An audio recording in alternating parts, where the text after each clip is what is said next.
할렐루야. 그렇게 하실 줄 믿습니다.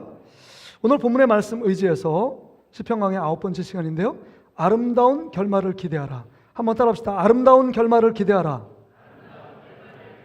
다시 한번요. 아름다운 결말을 기대하라. 12월이잖아요. 다시 한번요. 아름다운 결말을 기대하라. 여러분이 지금 우리가 살고 있는 시대가 정의롭고 공평한 사회라고 여러분 믿고 계십니까? 모든 사람이 법 앞에 평등하고 내가 성실하게 정직하게 열심히 일하면 누구든지 잘 사는 사회가 될 것이다. 누구든지 인정받는 사회가 될 것이다. 내가 먹는 문제 해결해 먹고 쓰는 문제 해결하는데 어려움이 없을 것이다. 여러분 이렇게 생각하십니까? 가난하든 부하든 권력이 있든 없든 배운 것이 있든 배운 것이 없든 한 인격체로서 동등하게 인격적으로 대우를 받고 있다고 생각하고 계십니까? 우리는 사회 전반의 곳곳에서 보면 많이 우리의 인격이 많이 올라가 있고 민주주의의 어떤 그 요소들이 장점들이 부각되어 있지만 곳곳에 사회 구조적인 곳곳을 보면 부당하고 불의한 일들이 판을 치고 있음을 우리는 볼 수 있습니다.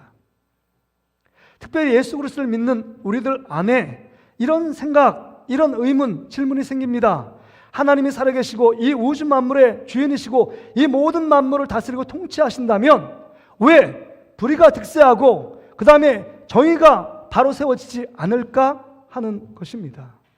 왜 여전히 힘 있는 자 앞에 힘 없는 자가 압제를 당하고 고통을 받고 괴로운 이 구조적인 모순 가운데 빠져 살 수밖에 없느냐 하는 것입니다. 그럴 때 드는 생각, 하나님이 살아계신 거야? 하나님이 계시긴 계셔? 하나님이 살아계시다면 이 불공평한 사회를 다시금 뒤집어 엎고 공평한 사회로 만들어야 되는 것 아니야? 가난한 사람도 힘있고 능력 없는 사람도 그래도 대우받고 대접받는 시대가 와야 되는 것 아니야? 이렇게 생각하게 됩니다. 하나님은 이 우주 만물을 만드시고 뒷짐지고 그냥 우리의 방관자로 그냥 바라만 보고 계신가? 구체적인 삶의 현장에서 간섭하고 개입하시는 분은 아니신가? 이런 생각을 하게 됩니다.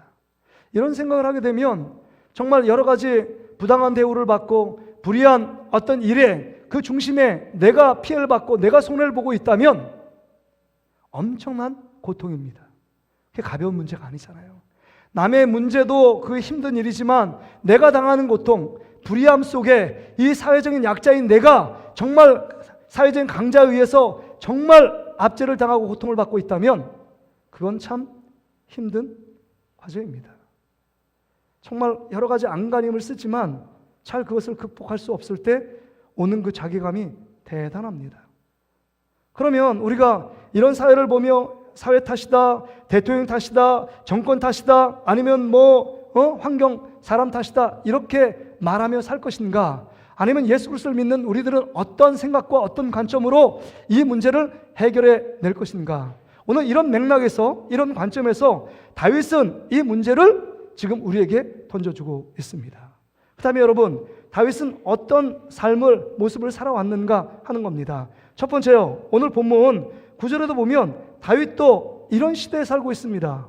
보세요. 9절에 여호와는 압제를 당하는 자의 요새시요 환난 때의 요새시니라. 압제를 당하는 시대 속에 있습니다. 자신이 압제를 당했는지 옆에 주위의 사람들이, 백성들이 압제를 당하고 있는 모습을 보았는지 모르지만 압제를 당하는 시대 가운데 있다라고 말합니다.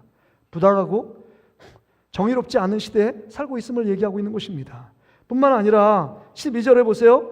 피 흘림을 신문하는 이가 그들을 기억하시며 가난한 자의 부르짖음을 잊지 아니하시는도다. 가난한 자가 압제당하여 그 부르짖음, 원통한 마음 앞에 하나님께 부르짖고 있는 가난한 자들의 모습을 봅니다.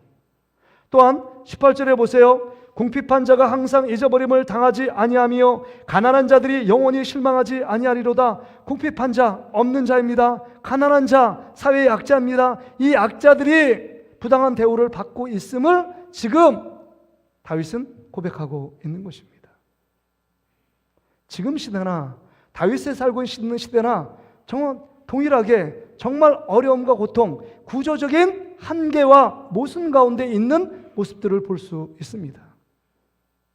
어떤 면에서는 여러분 정말 오래된 관계입니다. 그냥 나이가 많다고 나이 많은 사람이 나이 적은 사람에게 무엇을 강요하며 이야기합니다. 이게 구조적인 한계 아니에요? 어떤 유교적인 관점 안에서, 유교적인 문화 속에서 나이 많은 사람이 하는 일들을 반항하거나 그 다음에 대꾸하거나 그거에 대해 욕하거나 그럴 수 없는 구조적인 한계를 갖고 있습니다. 우리 성도들 중에서도 많이 이렇게 같이 교제를 나눕니다. 좋은 관계를 유지합니다. 그럼에도 불구하고 그 가운데서 한두 명이 정말 나에게 여러 가지 이유 때문에 어려움을 주고 아픔을 주고 그 다음에 듣기 싫은 말을 하면 그거에 대해서 반항을 못해요. 어떤 면에서 이분이 강자고 받는 분은 약자가 될 수 있다는 겁니다. 그럴 때 당하는 고통은 대단합니다. 지금 압제, 가난, 궁핍 얘기하니까 우리나라의 대기업들이 경제 발전을 위해서 엄청난 일들을 했습니다. 그럼에도 불구하고 부작용들이 많잖아요. 대기업들이 중소기업을 뭉깁니다. 중소기업이 어떤 좋은 일을 개발해서 아이템을 개발하면 그것이 한번 뜨고 부각되면 대기업이 갖고 있는 재력, 갖고 있는 인력, 갖고 있는 조직을 활용해서 그 중소기업을 먹어 삼키든지 그것보다 더 좋은 경쟁력을 갖고 문어발처럼 다 모든 것을 독식하고 블랙홀처럼 빨아들입니다. 이게 대기업의 행포예요. 그 대기업의 조직력을 갖고 자기의 불법과 탈세를 해도 어느 정도 보호를 받습니다. 유전무죄, 무전유죄예요. 그래서 다 그렇다는 것이 아닙니다. 전반에 깔려있는 흐름이 그렇다는 거죠. 제 아내 회사 다니는 이야기를 들었습니다. 아내가 하는 일이 이제 앞에 백화점이 오픈하기 전에 먼저 가서 하나님께 예배드리고 그 다음 몇 명의 사람들을 같이 이렇게 상담해주는 일을 합니다. 말씀을 전해주고. 근데 아내가 하는 말이 직원들을 상담하는데 대부분 예수 안 믿는 사람이고 예수 믿는 사람이 거의 없는데 상담하는데 주로 핵심적인 이야기가 거기에 지점에 매니저가 부당하게 자기를 대우한다는 거예요. 그래서 자꾸 힘들다는 겁니다. 매니저의 갑질이에요. 그 상관의 이야기를 들을 수밖에 없는 구조적인 한계 가운데 있는데 직원이 고통당합니다. 자기는 일하지 않고 시켜먹기만 합니다. 그 다음에 리더십이 부재해요. 인격이 별로입니다. 그런데 매니저로 임명됐는데 그 밑에 있는 직원들이 그것 때문에 고통당해요. 어느 지점은 매니저 그 한 사람 때문에 직원들이 다 그만두는 사태도 벌어집니다. 이게 구조적인 한계 아니에요?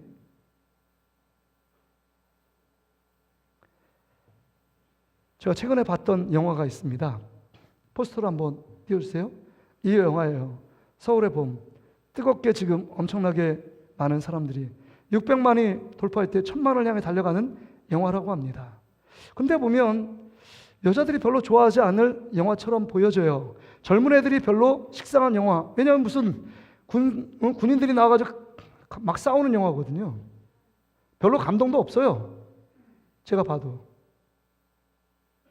근데 이 영화는 1979년 12.12 사태를 조명한 영화입니다. 20, 30대 젊은이들이 많이 본대요. 이 영화를 본 50%가 젊은이래요. 저 위에 있는 황정민 역할하는 전두광이라 이름 전두환 장군을 대신해서 대역한 것 아닙니까? 모습이 비슷해서 깜짝 놀랐습니다.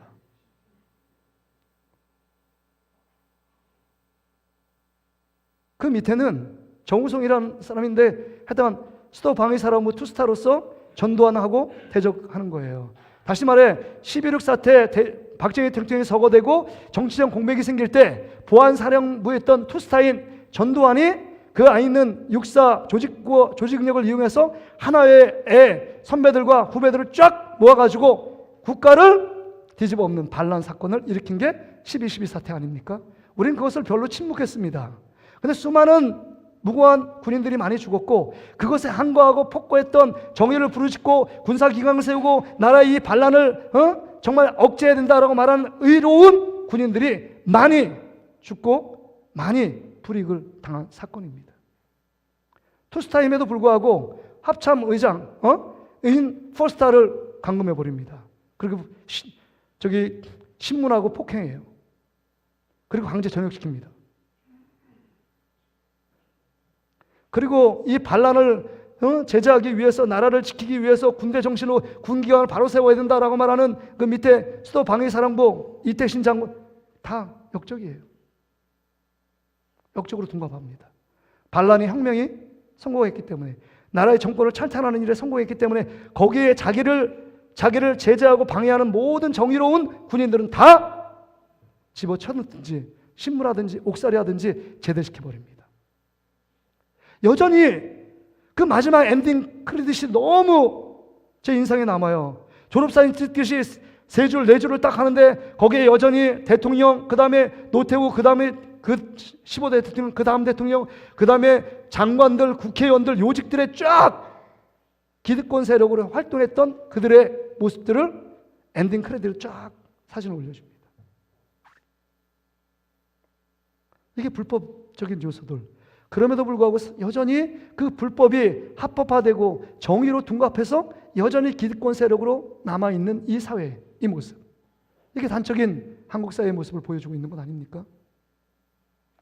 이런 사회 속에 살고 있는 우리 그리스도인들이 이 사회 탓하고 정부 탓하고 그 다음에 환경 탓하면서 언제까지 살 것인가 하는 것입니다. 다윗은 그렇지 않았다는 거예요. 뭐라고 얘기하냐? 오늘 보면 두 번째 우리가 생각할 것은 신앙적으로 대항합니다. 비신앙적으로 눈에는 눈, 이에는 이 이렇게 해서 대항하며 싸웠던 게 아닙니다. 신앙적인 접근을 해요. 뭐라고 접근하냐? 먼저 여러분 4절 8절 보세요. 4절에 보면 하나님이 어떤 분이신지 하나님의 성품에 호소합니다. 4절을 보세요. 4절에 주께서 나의 의와 송사를 변호하셨으며 보좌에 앉으사 의롭게 심판하셨나이다. 의롭게 심판하신다. 8절에도 뭐라고 나와 있습니까? 여러분, 공의로 세계를 심판하십니다. 7절에도 심판을 위하여 보좌에 앉으셨다. 16절에도 심판을 행하셨다. 19절에도 이방 나라들이 주 앞에서 심판을 받게 하셨다. 이런 얘기를 계속합니다. 심판이라는 단어가 5번 기록돼요. 하나님은 반드시 불의를 어느 순간에 내버려 두시지만 그것이 정말 죄악의 독이 차면 반드시 심판하십니다. 이게 하나님의 원리예요. 그래서 여러분, 노아의 홍수 사건을 알잖아요? 홍수로 심판하십니다. 참다가 인간들을 물로 다 심판하세요. 죄악에 관여하니까. 여러분, 불로 심판하잖아요? 여러분, 소돔과 고모라에 아브라함의 조카 롯이 있잖아요. 롯 그 조카 아내와 그 다음에 2 딸만 그 소돔과 고모라 성에서 구원을 받습니다. 근데 그 아내, 조카 롯의 아내도 세상을 그리워하고 세상을 바라보다가 소금기둥이 되어버리잖아요. 근데 유황과 불로 소돔과 고모라 성이 심판을 받습니다. 그것만이 아니잖아요. 여러분, 가나안 땅 7 부족이 그들이 여러분 가나안 사람을 통해서 그들이 쫓겨남을 당한 이유가 뭐예요? 이스라엘 민족이 의롭고 정말 거룩하게 살았어요? 그게 아닙니다. 이 가나안 부족들이 하나님 앞에 우상 숭배를 하고 계속적으로 죄를 행함으로 말미암아 그들이 하나님의 심판과 재앙 때문에 죽고 다 쫓겨나는 것입니다. 그러니까 여러분, 심판은 의인이 악인 가운데 구원을 받는 날이고, 그 다음에 심판은 악인이 징계를 받고 그 다음에 심판을 받는 것이고, 또한 3번째 중요한 의미는 이 심판은 사회를 다시금 재정화시키는 리셋의 의미가 있어요. 물로 심판하고 불로 심판하고 가나안 땅을 심판한 모든 것은 다시금 새롭게 세상을 만드시는 하나님의 계획이 그 안에 포함되어 있다는 겁니다. 그러기에 다윗은 알고 있습니다. 정말 여기에 보면 악한 자들, 나를 괴롭게 하고 나를 부당하게 대우하고 그 다음에 내가 믿었던 자들이 배신하고 그 다음에 나를 실망시키고 떠나는 그 모든 사람들, 그 다음에 정말 해코지도 안 했는데 다른 열방 그 나라들이 자기를 쳐들어오고 힘들게 만드는 모든 일들 가운데에서도 그가 믿는 것은 하나님이었습니다. 하나님은 반드시 악한 자들을 심판하신다. 그냥 두시지 않고 거룩한 재판장이 돼서 반드시 의를 행하고 반드시 하나님의 뜻을 이루는 날이 있다라고 하나님 앞에 하나님 믿고 의지하며 하나님께 맡기고 있습니다. 그것을 10절에 얘기하고 있는 것 아닙니까? 여호와여, 주의 이름을 아는 자, 주의 이름을 아는 자, 하나님이 어떤 분이신을 아는 자는 주를 의지하오리니 이는 주를 찾는 자들을 버리지 아니하신다. 하나님을 철저하게 의지하고 주님을 찾는 자에게 정말 이 모든 것 가운데 하나님이 심판하시고 재앙으로 끝나게 하실 것을 분명히 지금 다윗은 알고 있습니다. 하나님을 철저하게 의지하고 신뢰해요. 뿐만이 아닙니다. 비신앙적으로 접근하지 않아요. 억울한 일을 당했다고 가서 자기가 억울한 일에 보복하지 않습니다. 두 번째는요, 하나님의 승리가 내 승리라고 고백합니다. 19절 20절을 보세요. 여호와여 일어나사 인생으로 승리를 얻지 못하게 하시며 이방 나라들이 주 앞에서 심판을 받게 하소서. 여호와여 그들을 두렵게 하시며 이방 나라들이 지키는 인생일 뿐인 줄 알게 하소서. 지금 이제 싸우는 것이 나의 대적과 나의 원수들이 내가 싸우는 것이 아닙니다. 여호와 하나님이 대신해서 일어나서 싸우게 하시겠다라고 말씀하고 있는 것입니다. 하나님이 싸우시면, 하나님이 어떤 개인과 싸우시고 어떤 나라와 싸워주신다면 누가 하나님 앞에 이길 자가 있고 그 하나님 앞에 설 자가 누가 있겠습니까? 없다는 거예요. 마치 모세시대에 여러분 아말렉과 그 다음에 이스라엘 민족이 싸웁니다. 그럼에도 불구하고 모세가 산 위에서 하나님 앞에 손을 들고 기도할 때 이제는 이스라엘 민족은 없습니다. 아말렉과 싸우는 것은 하나님이 대신하여 이스라엘 민족과 싸우는 것입니다. 하나님과 이스라엘 민족과 싸운다면 그것은 게임이 되겠습니까? 싸움이 되겠습니까? 백전백승하는 거죠. 하나님이 싸우시면 이스라엘 민족의 승리가 다가오는 것입니다. 다윗의 승리는 하나님이 심판하시고 하나님이 앞서 행하시면 하나님이 일하심으로 말미암아 하나님의 놀라운 승리가 자신에게 온다는 사실을 알고 있었던 것입니다. 그러게 여러분, 우리가 믿음으로 산다는 건, 신앙으로 산다는 게 뭘까요? 하나님이 나를 대신하여 싸우시고 우리의 아픔과 고통과 환난과 시험, 역경, 모든 상처들을 주님께 아뢰면 주님이 우리를 대신해서 그날 신원해 주시고 위로할 자를 위로해 주시고 보호할 자를 보호하고 지킬 자를 지키는 하나님의 놀라운 역사, 그 승리의 역사가 우리 가운데 펼쳐지게 하신다는 것입니다. 할렐루야. 그러기에 여러분, 우리는 비신앙적으로 접근할 것이 아니라 우리가 부당한 대우를 받고 정의롭지 않은 것처럼 보이고 내가 그 일들 하지 않았는데 했다고 오해하는 그 사람들 억울하고 원통하지만 그 앞에서 우리는 하나님이 하실 일들을 바라보며 하나님께 모든 문제를 맡기는 것입니다. 사람이 손대면 여러분 실패해요. 자녀 교육도요, 내가 자녀들 쥐잡듯이 잡고 너 공부 열심히 한다, 이렇게 해야 된다 말하고 열심히 뭔가 하는 것처럼 보이지만 시간 지나 보세요. 아이들이 잘못 자라요. 인성도 잘못되어 있고. 그러나 우리 아이들을 주님이 손에 만져주시고 주님이 지켜주시고 주님이 지혜를 주시고 주님이 그 삶을 인도해 주시면 그 아이가 올바르게 바르게 거룩하게 자라가잖아요. 그러게 여러분, 우리의 인생의 모든 문제도 내가 손대면 실패하고 망합니다. 내가 뭔가 하려고 하면 뭔가 이루어지겠지라고 생각하지만 그렇지 않습니다. 하나님의 자녀의 원리는 하나님께서 앞서 가시면 승리가 있고 하나님이 나의 길을 지켜주시고 보호하시면 그 길이 가장 안전하고 행복한 길이 펼쳐지게 되는 것입니다. 그렇다면 여러분, 우리의 삶은 어떤 삶이냐 하는 것입니다.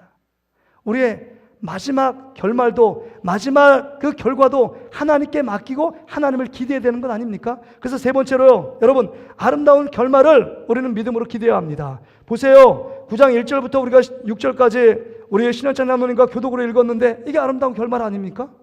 지금 다윗이 부당한 대우를 받고 압제를 당하고 여러 가지 고난이 있고 아픔이 있어요. 그럼에도 불구하고 내가 전심으로 여호와께 감사한다. 내가 그래서 주님이 행하신 놀라운 귀한 일들을 내가 전하겠습니다. 간증하겠습니다. 이렇게 고백하잖아요. 하나님이 나를 도우셨고 나에게 승리를 주셨고 나를 그 위경 가운데 구원해 주신 그 하나님의 역사를 바라보며 하나님 앞에 내가 감사로 고백하겠다라고 말하는 것입니다. 또 2절에도 보세요. 내가 주께 기뻐하며 즐거워하며 지존하신 주의 이름을 찬송하리라. 기뻐하며 즐거워하며 주님의 일을 찬송하겠다. 그러면서 3절에 구체적으로 6절까지 얘기하잖아요. 원수들이 물러가고 원수들이 넘어질 것이고 그 다음에 의롭게 하나님을 심판하셔서 그 이방 나라들을 나를 괴롭게 하고 나를 힘들게 만든 사람들을 책망할 것이고 그의 이름을 역사의 한 페이지에서 지울 것이고 또한 영원히 그들을 멸망시키고 너의 성은 무너져 내릴 것이다. 이렇게 말씀하고 있는 것 아닙니까? 여러분, 인간이 어떤 일들을 계획하고 추진한 결과는 뻔합니다. 그 안에 문제가 해결되는 것이 아니라 더 실타래처럼 얽히고 오해가 더 큰 오해를 낳고 상처가 더 큰 상처를 낳고 그 위로한답시고 하다가 손잡아 주다가 더 미움으로 발전하는, 징후로 발전하는 일들이 한두 가지가 아닙니다. 그러기에 여러분, 우리가 꼭 기억해야 합니다. 아름다운 결말은 하나님이 주신다. 그렇다면 우리의 관계 속에서도 이 관계 속에 우리 주님을 두고 함께 교제하고 사랑해야 합니다. 그리고 하나님이 나의 편이라는 사실을 기억하고 하나님이 내 편에 서서 나를 돕고 계시며 나와 함께 계시며 나를 지키시고 보호하시는 분이 하나님이시다. 이런 사실을 믿고 나가는 자의 앞길에는 아름다운 열매, 아름다운 결과가 펼쳐지게 된다는 것입니다. 그러게 여러분, 먼저 하나님이 어떤 분이신지를 알아야 돼요. 그분이 살아계셔서 우리 삶의 주인 되시고 우리의 모든 것을 다 알고 계신 분이심을 믿고 나가는 저와 여러분 되시기를 주의 이름으로 축복합니다. 어제 막 그 새롭게 왔을 때 간증, 정철, 영어로 했던 그 정철, 그분이 간증이 있어요. 그분 막 그다음 산에 올라가서 단전 호흡하고 막 귀신 부리고 귀신들하고 얘기하고 막 이런 일들을 했대요.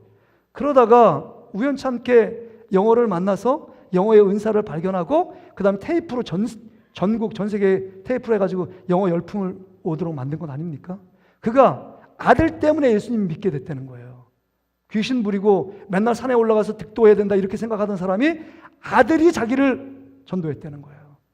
아들이 중3 때 영국에 갑니다. 영국에 가서 중1 그 남동생하고 같이 이렇게 갑니다. 왜냐면 영어를 배우니까 네이티브 스피커 원어민처럼 안 된다는 걸 자기가 알고 애 어렸을 때 초등학교 중학교 때 언어적인 기능이 완성되기 전에 외국으로 보낸 거예요.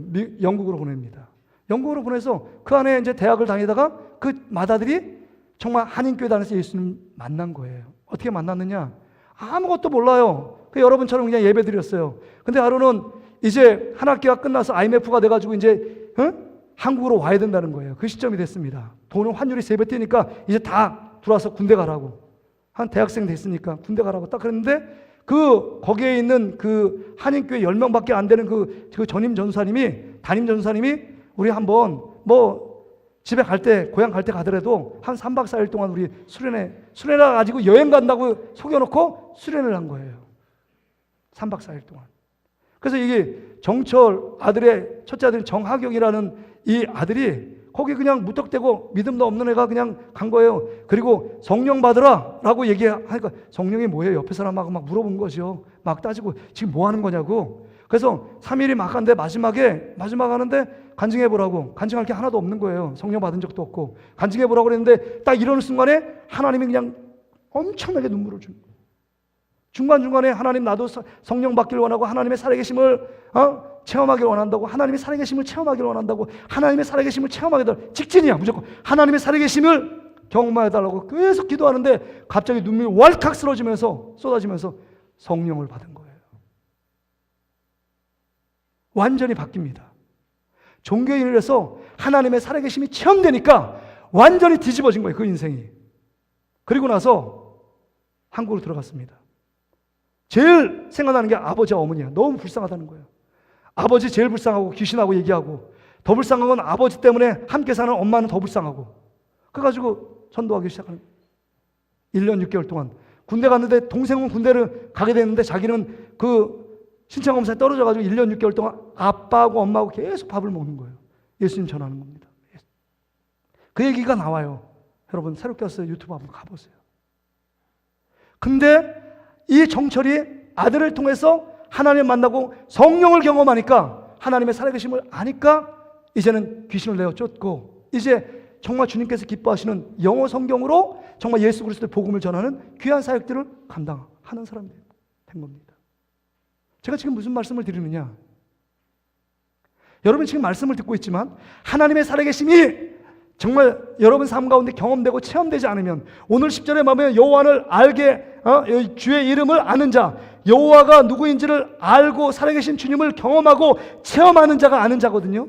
지식적으로 아는 자가 말하는 것이 아닙니다. 하나님을 만났고 하나님을 체험했고 하나님의 살아계심을 경험한 그 자는 철저하게 주님을 의지하고 주님을 찾을 수밖에 없다는 거예요. 방법의 핵심에 주님이 있는 겁니다. 주님이 나의 억울함도 주님이 해결해 줄 것이고 나의 고통도 주님이 알고 계시고 나의 어려움도 해결자는 하나님, 살아계신 하나님. 보이지 않지만 나가 살아계셔서 나를 사랑하셔서 예수 그리스도를 믿게 하고 하나님의 사랑 안에 거하여 살 수 있도록 만드신 그 하나님의 역사.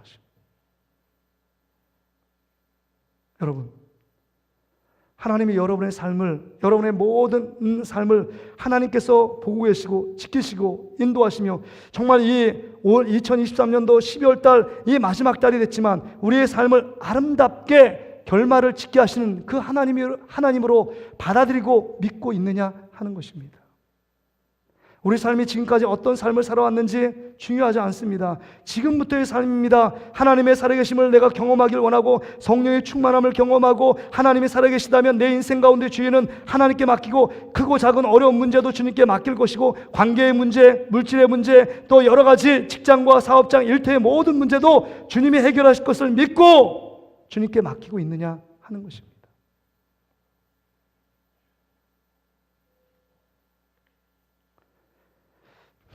말씀을 정리하면서 제가 이번 주에 읽은 책이 있어요. 다 읽지는 않았지만 한번 그 표지를 한번 보세요. 프레임이라는 책입니다. 최인철 서울대 심리학과 교수가 쓴 프레임인데 이 책이 교수가 썼는데 되게 재밌고 쉽습니다. 프레임은 뭐냐?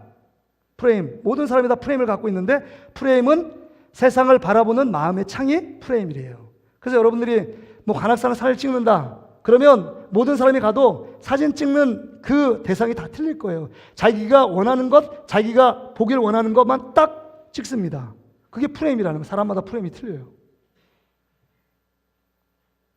근데 거기에 재밌는 이야기가 첫 장에 나오더라고요. 저거 딱 마음에 새겨지는 게. 거기에 보면 프레임으로 사람을 보는데 이 프레임의 관점에서 서양 동화 이야기를 해요. 핑크 대왕 퍼시라는 그 왕에 대한 이야기, 동화 이야기를 해요. 이 저자가.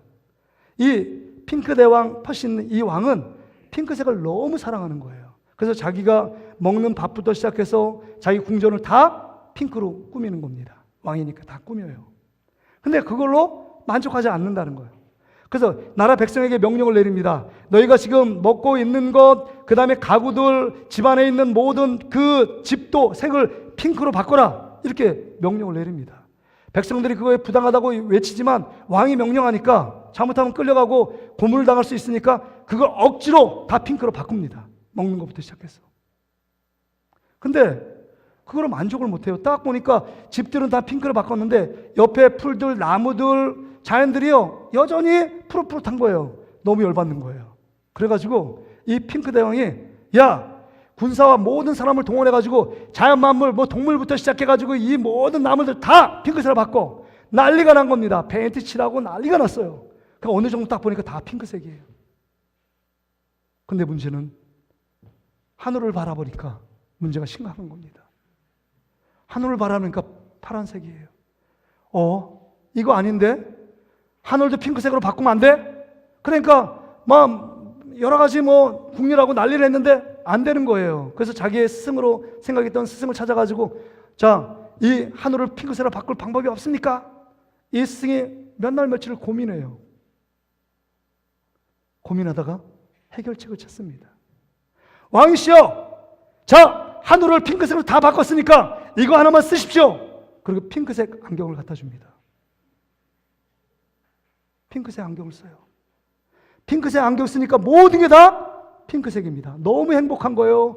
밥 먹어 저기 동물을 보고 다른 일반 백성들 봐도 다 핑크색인 거예요. 너무 행복했다는 거예요. 이게 핑크 대왕 퍼시라는 서양 동화 이야기입니다. 이게 창이에요. 프레임이에요. 여러분이 어떤 시선을 바라보느냐 중요해요. 여러분, 여러분의 그 안경을 뭘 쓰고 있느냐에 따라서 사회는 부조리하다, 부당하다 막 그러면서 내가 원망스럽고 내가 조금만 기회가 주어지고 내가 물질만 있었으면 이런저런 얘기를 합니다. 근데 여러분, 우리 인간은 완벽하지 않아요. 이 안지를 뭘 쓸까요? 믿음이라는 안경을 쓰면 해결되는 것입니다. 사도 바울이 갈라디아 2장 20절에 뭐라고 얘기해요? 내가 그리스도와 함께 십자가에 못 박혔나니 그런즉 이제 내가 산 것이 아니요 오직 내 안에 누가 사요? 그리스도께서 사는 것이라. 이제 내가 육체 가운데 사는 것은 나를 사랑하사 나를 위하여 자기 자신을 버리신 하나님의 아들을 믿는 뭐라고요? 믿음 가운데 산대요. 자기가 지금 사는 것은 하나님의 아들 곧 하나님을 믿는 믿음 안에 산대요. 그래서 믿음으로 모든 걸 결정합니다. 믿음으로 믿음이라는 렌즈를 끼니까 여러분, 부당한 것도 그럴 수 있어. 예수님이 더 부당한 일을 당하고 십자가에 죽으셨는데 그 상처받은 거, 내가 상처받은 것보다 주님이 더 상처를 받으셨지. 이 하나님의 아들 예수 그리스도 십자가의 프레임을 딱 찝으니까 아무것도 이해되지 못할 일이 없고 용서되지 못할 일이 없고 사랑하지 않을 일이 없어요.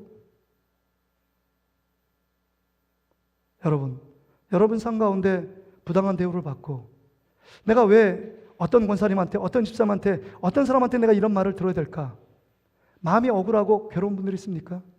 그러나 믿음의 렌즈를 끼면, 믿음의 안경을 끼면 여러분 삶이 예수 그리스도가 보이고 하나님의 사랑이 보이고 성령님의 인도하심이 보인다면 여러분 인생, 여러분 아름다운 결말로 인도하시는 하나님의 놀라운 역사를 보게 될 줄 믿습니다. 믿습니다. 여러분 믿음의 안경을 끼는 저와 여러분 되시기를 주의 이름으로 축복합니다.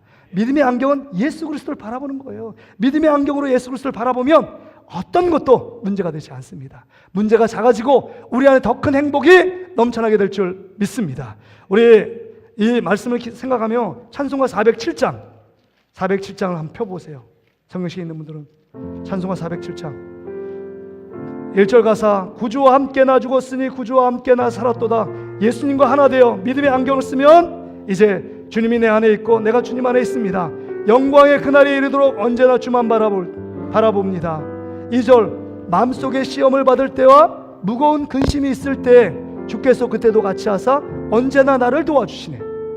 3절이요, 뼈아픈 눈물을 흘릴 때와 쓰라린 마음으로 탄식할 때 주께서 그때도 같이 하사 언제나 나를 생각하시네. 4절이요, 내 몸의 약함을 아시는 주, 못 고칠 질병이 아주 없네. 괴로운 날이라 기쁜 때나 언제나 나와 함께 계시네. 언제나 주는 나를 사랑하사 언제나 새 생명 주시나니 영광의 그날에 이르도록 언제나 주만 바라볼지라. 우리 손을 가슴에 모으고 우리 1절 찬양을 같이 부릅니다.